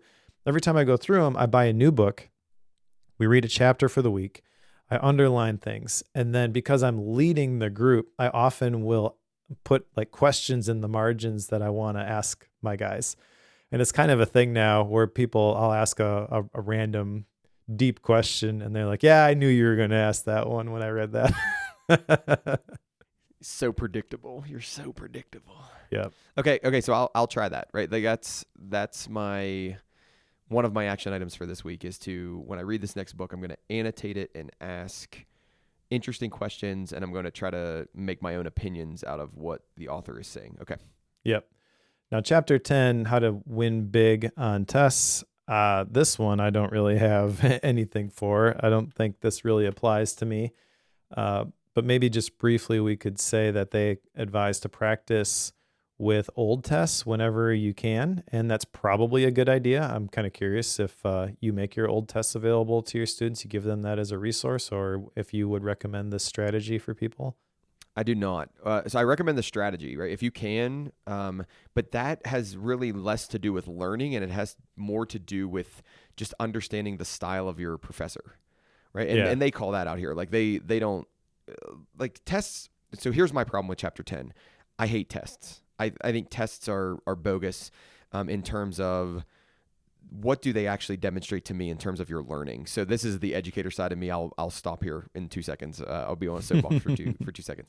But it's like, I think they have value in terms of rote knowledge, and we can do that. But I don't think they do a lot in terms of telling me what you're actually capable of doing or unpacking really what you're capable of thinking, because there's so many limitations on it. I have this amount of time. I can only ask this many questions. I can, and like I can only set them up in certain ways. So therefore, this whole chapter rubbed me the wrong way from the very, very beginning, because the goal was to do well on tests. The goal wasn't to learn. And I think that undermines of what we're doing. So that's the short answer to your question. Cool. I think one of the things I liked out of this chapter, though, was they say focus on the process rather than on the end goal. And I really like that idea. Is like, focus on, I'm going to study for 3 hours. Don't focus on, I'm going to get an A on the test. But that has much less to do with tests, and it has more to do with goal setting, right? Like set the habit, don't set the goal, because you can't really control whether you're going to get an A on a test. You can control whether you study for 3 hours, but you can't really control whether you get an A on the test. So that ties us back into smart and nice and all those other things. So now 11 was how to be a pro learner. And really the piece they took away, or the piece I took away from this, I think their main piece out of here was metacognitive thinking or metacognition, and then self-regulated learning. And the 4 steps they call out are understand the task, set goals and plan, learn, and then monitor and adjust, which makes sense, right? Like that's what we're going to do. We're going to figure out what we're doing. We're going to plan for it. We're going to learn from it. And then we're going to adjust that process. Yeah. So the whole idea of metacognition is interesting and topic to me, but again, they don't really get into it. I will call out, they did define it. Well, they didn't actually define it this way. They described it this way. But what I jotted down was metacognition is an extra brain outside your main one that thinks about thinking. So obviously that has links to like building a second brain, Tiago Forte. I think that's not really what metacognition is. Like, it can be helpful, and I like the idea of a second brain. I don't really believe in the promise of just build this system and then you'll get all the insights. But that's one of the reasons I like connected notes apps like Obsidian, is that you can kind of visualize how these things can connect together outside of your brain. But I've seen that same process actually work before I had those apps, just by collecting better dots in the first place. So there's definitely something there. But they do give you a piece of advice here, which I think is very helpful. To become more metacognitive, start asking higher level questions. I believe if you ask the right questions, the answers usually become clear. And we don't spend enough time asking questions. We need to spend more time thinking about, just open-ended about things. That's why I do the personal retreat stuff every couple of months. And that's been really, really valuable. So I think that's a key takeaway. And it fits very well with the theme of chapter 11. You want to be a pro learner? Ask better questions. Yeah. And always be asking questions. You've got to be curious. If you're not curious, if you're just trying to collect the information so that you get the A on the test, you're doing yourself a disservice. Anytime that you come across something that you don't really understand, that's an opportunity to learn something. That should be exciting to you. You should be curious about those things, and those opportunities are everywhere for us. But if you take the approach, kind of like fixed mindset approach of, I have to learn all the things because I need to know all the things. If I don't know all the things, I might be in trouble. I might fail. That's dangerous. So there is like a switch that needs to be flipped there, but that's a great admonition to end the book. Well, and I think you talked about it in terms of, how do I say this? You talked about it the way I understand metacognition. So I had a really good friend who did a bunch of research in metacognition for my grad program. And you talked about it that way. It's much less, in my mind, that second brain thing. That's a system for organizing information and planning things. It's much more about okay, I'm going into this class, and what am I trying to get out of this class? Because what I'm trying to get out of this class will determine the way I think about this class. And when you got to the end there and you're like, if I'm trying to learn everything that's ever possible to ever know about the human body, okay, is that the right thing I should do? Or should I learn the core connections? This system interacts with this system in this way, and this and this and this way. And it's like, it just depends on what you go into. But most people don't go to that level. They go to the level of, you tell me what I need to know. I'm going to then do those things. Why am I going to do those things? Because you told me I needed to do those things, right? And then like they don't go any metacognitive level higher than that about how might I use this? How might I apply this? What do I get out of this? So yes, I think your thinking on metacognition is absolutely right, and it's definitely not the second brain philosophy. It's much more of the just take a level up and think those hard questions and think about those things. So yeah, cool. All right, so the last section that they have here, it's not actually numbered as a chapter, but it's a checklist. And the way I interpreted this is basically it's a summary of the key points exactly of all 11 chapters, right? So basically they told us what they were going to tell us in 11 chapters, and then they summarized it all and they plopped it at the end, and they said, and here you go. Here's our last little summary. So effective, good, not a problem with it, but it's really just a summary to walk away with. Yep, 100%. All right, good. So we made it through. At this point, we need to talk about action items. So would you like me to go first, Mike, since it's my book? Go for it. All right. So I may only have one action item out of this book, and it is what you and I talked about, which I'm honestly blanking on right now. Annotating. Okay. Whew. Okay, I got there. So it's annotating, and here's why it comes out. I am going to read the next book that we're going to read for Bookworm as a physical paper book. I don't ever do this, right? I also intentionally did not buy this book. I got this book from the library, which would prevent me from highlighting it. So I'm not allowed to highlight this book. And I did this on purpose because it's like, okay, I need to set up these things so therefore I don't default to my old style. Because what I typically do is I typically highlight too much, then I summarize, right? Like, and try to get down to the key points. Well, now I can't do that. So if I'm going to take notes on this book, I have to use an external mechanism to take notes on this book. So I'm going to read in one section, and then I have to either use a mind map or a separate notebook or a note sheet in Obsidian, something to take notes on this. So that is my action item for this book. Is I'm going to read a physical book and I'm going to annotate that book and see if I think it's a better system than my current system for book one. All right. Well, I would encourage you to annotate, but get a book that you own. So maybe do it this way for the next one, but don't write it off if it doesn't work. Like there's different methods. One of the more popular ones that I think is pretty brilliant for this type of thing is creating like your own personal index in the back where you basically just jot down like the pages with the big ideas. So then you can go look at, oh, when I read this, here's 12 things that really stood out to me. I don't do that because I do the mind map stuff, but maybe I can do that with an index card, right? I'll throw an index card in the back and I can do that with an index card. Okay. Yeah.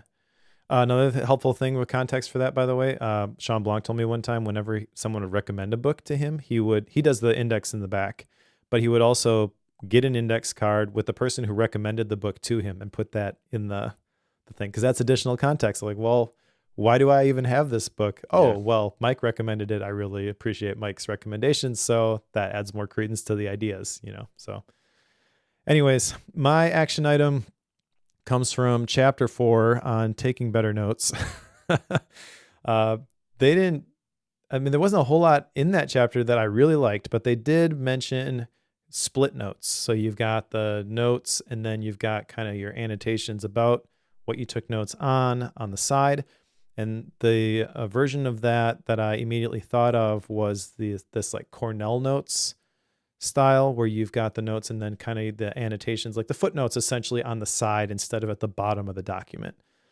I also purchased the Cornell Notes plugin for Obsidian from TFT Hacker, so I've got that already. I may as well give this a shot. I don't know exactly what I'm going to do with this. I don't even know what scenarios I'm really going to try to work on this with.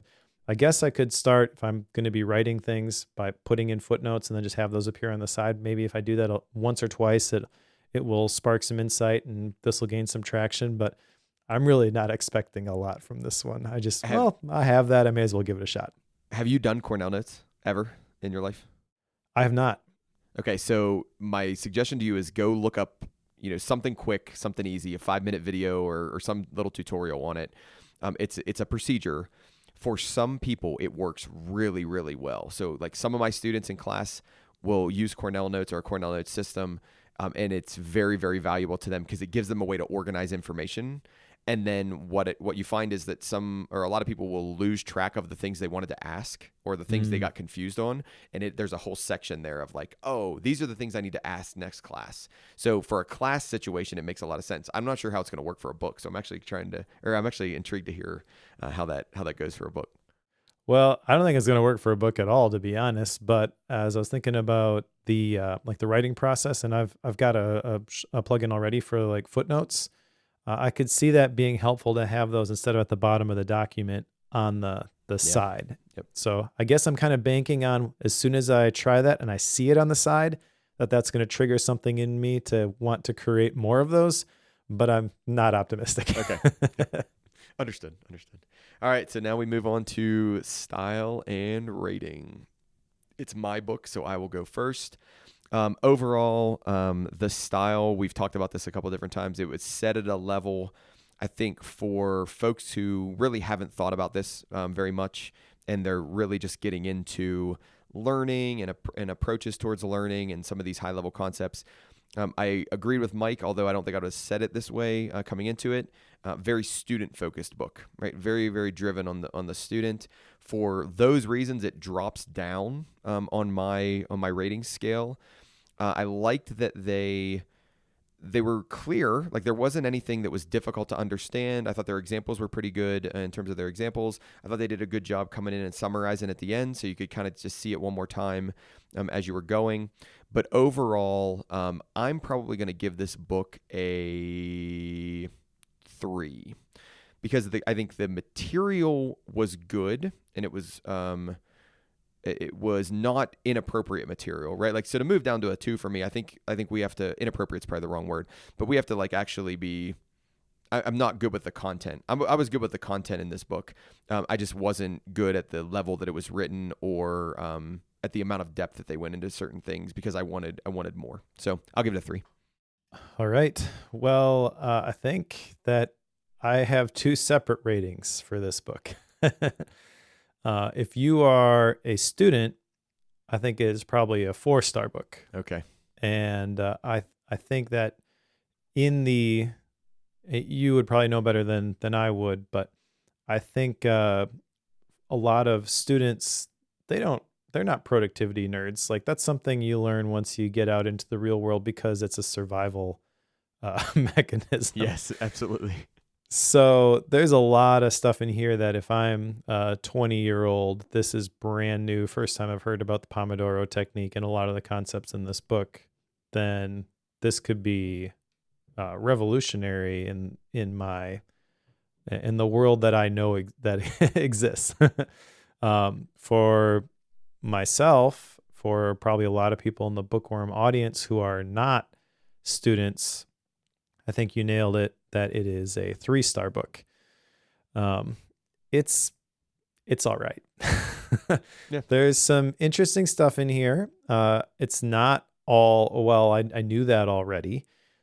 I really like the visuals with the octopus arms and the forming the links and the chains. That's going to stick with me, and I feel like that's valuable. Is it going to change anything that I'm doing? No. But had I read it 4 or 5 years ago, maybe. So I don't know. Like, I don't think it really left a dent for me, but I think for the right person, this could be a great primer to the productivity world. Like, as a first entry into this type of material, this could be valuable. It's still probably not the first thing that I would recommend. I'm having trouble thinking of, if someone were just getting into productivity, what would I recommend?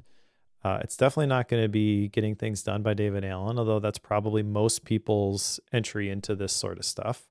And again, like, that's perfectly fine for the right type of person. That could be revolutionary. I'm having trouble filling in that blank. I feel like there is need for that sort of thing, but this isn't it. It could have been. It would be nice, if I could. Oh, this is, you're just getting into productivity. You got to pick up this one. Yeah. The science-based tools to become better at anything, like that subtitle applied to a different book. I feel like is able to deliver on that promise, but this book didn't quite do it. It's not to say that it's bad, but I'm sorry. I really like the way you called out the fact that it was a primer. I would have never gotten to that word, but man, that word actually makes a lot of sense. Like, this is a primer on this stuff. Yeah, that's a great word. Yeah, but it's not even the best.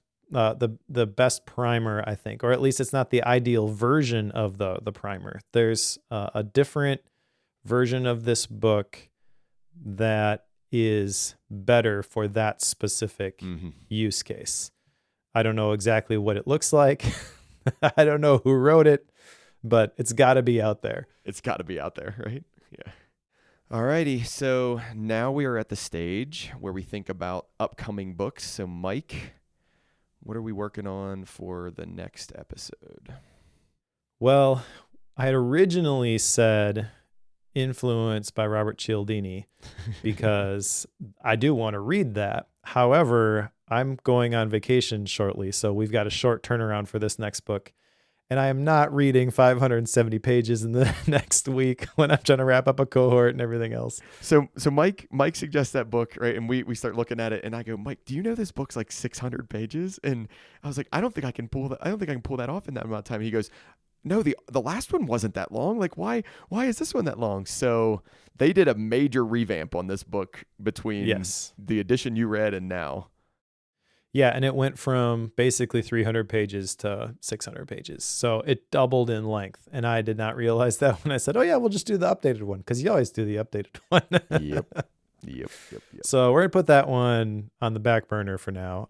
I am going to pick a book that I've been wanting to read for a long time, though, and that is Six Thinking Hats by Edward de Bono, the international bestseller that has changed the way the world's most successful business leaders think. And I think that this kind of breaks down each one of the hats as like a different perspective in terms of thinking about your business. And so that naturally is kind of an interesting topic to me. But I feel like the 6 different perspectives could lead to a very cool conversation. So it's a pretty short book. Well, there's a bunch of chapters, but it's like 160 pages, not 560 pages. So I'll be able to finish this one before next week when we have to record again. Perfect. That worked for me too. When we switched to this one, I was like, okay, this is much more in the style for the short turnaround. So that was really good. What are you picking after that? Do you have one? So I meant to talk to you about this before, and I totally blanked on talking to you about this before. So we're going to go ahead and do this live, and we're going to see what you think. You kind of soft approved it before, so let's see if you're still on board with this one. Or if I was just being nice, trying to get you to come talk to me about books. Which if you were, that's fine, and I'll go find another one. But I think it would be fun to read The Inevitable by Kevin Kelly, right? And that was the Understanding the 12 Technology Forces That Will Shape Our Future. What do you think? Let's do it. Are you interested in that one still? Yeah, I read a different Kevin Kelly book. I can't remember if it was for Bookworm or if it was just a Gap book, but I really enjoyed it. And The Inevitable is kind of the one that was referenced as like, this is the definitive work by this guy. So I think this makes a lot of sense. And I think it's probably a version of this topic that I know you really want to talk about that will still be interesting to the audience. Yes. Yeah. So just so you know, in the background, right? I'm new, right? I'm coming into this, and I start throwing books at Mike, right? And he knows the audience way better than I know the audience, so I'm learning and everything going.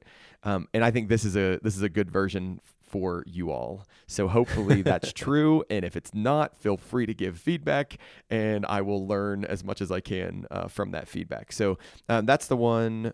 So The Inevitable by Kevin Kelly. Mike, do you have any Gap books that you're reading right now?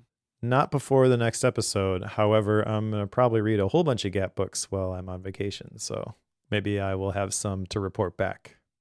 Okay. And then mine is going to be the exact same Gap book I was working on before. It's called Triumph of the Lamb.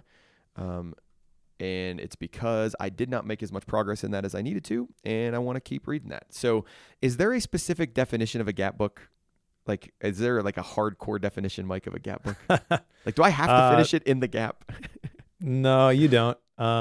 And you don't even have to finish it. There's no rules with these Gap books. Okay, In fact, that's a general rule that's worth calling out. Life's too short to read bad books. Yeah. So there's plenty of them out there. If you're trying to read one and it's just not clicking, feel free to put it down, come back to it later, or don't. Completely up to you. Pick up something else. Yeah. Just find things that are gonna tickle your curiosity. As we talked about in this episode, that's the important thing if you really want to learn. So. Well, and I can tell you that the one that's next on the list, but I won't call it a Gap book yet. At some point I will. But it's called Every Good Endeavor by Timothy Keller. That's the one I need to read that one for an actual project. So it's got to be a Gap book here coming up pretty soon. All right. Cool. Well, thanks everyone for listening. And if you are reading along with us, pick up 6 Thinking Hats by Edward Devano, and we will talk to you in a couple of weeks.